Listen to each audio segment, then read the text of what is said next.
Hello and welcome to Morningstar. I'm Emma Wall and I'm joined today by Dr. Amlan Roy, Head of Demographics and Pensions for Credit Suisse.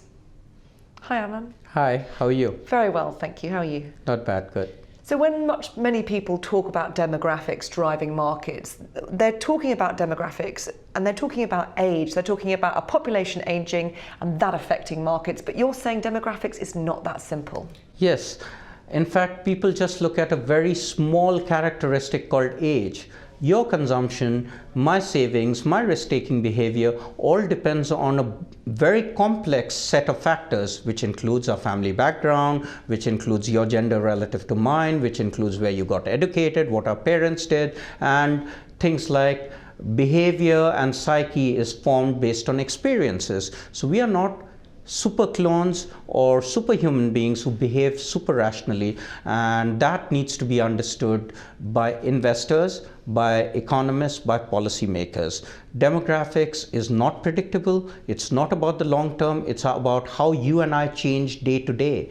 And we change day to day because technology is happening, because foods are changing, behaviors are changing, fashions, fads, etc. What goes on within our 2 years is so hard to myriad that psychologists as well as psychiatrists and doctors always want to know, and we still haven't fathomed everything that goes on, but that affects how we behave, how we consume, how we spend. So demographics is much more than age. But there are some unifying factors, aren't there? You mentioned consumption.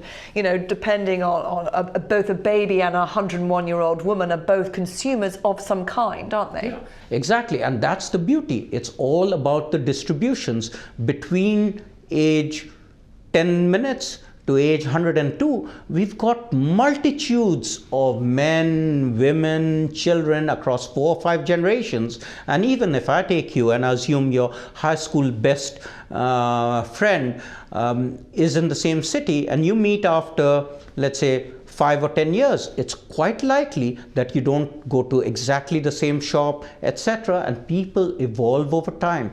The evolution of experiences and psychology is so different, and that's why when we look at distributions, the rich people behave very differently than the poor people. The ultra high net worth billionaires are even more different than millionaires. And we need to understand how gender differences, health differences, education differences, access differences all translate into which sectors become important for investors. I'm not just telling you countries. Countries will be important, but the unifying spread of sectors that I think are important are going to be pharma and biotech, because health becomes important at old ages, Alzheimer's and Parkinson at young ages, diphtheria, malaria, tuberculosis. Financial products. How should the baby boomers deal with 30 years, 40 years post-retirement? Equally so. How should somebody coming out of university with 80 plus years to look forward to before they die deal with their whole lifespan of savings? Technology is disruptive and other things. Third is leisure and luxury.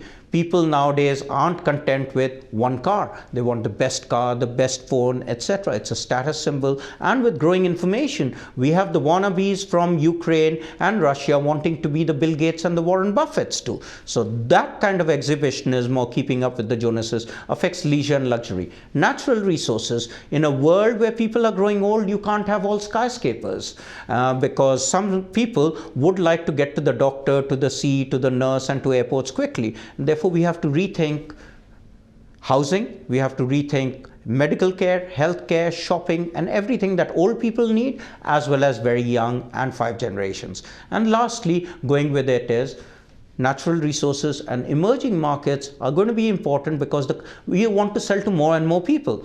People are shrinking in some of the rich countries like Japan, Hong Kong, and in some other countries such as Italy and Germany. So to expand the universe that you want to sell to, it's easier to sell to somebody who doesn't have that product and wants to buy that rather than what somebody wants to replace another product by. So I think sectors are going to be very important, but also what's going to be important is how do we deal with a world where growth is going to be less, where taxes are going to be more, and how do we square the circle across affordable, responsible living across generations so that one generation doesn't inordinately get very, very, very much rich, the 65 to 74 years olds compared to the 0 to 20 year olds. Amlan, thank you very much. Thanks.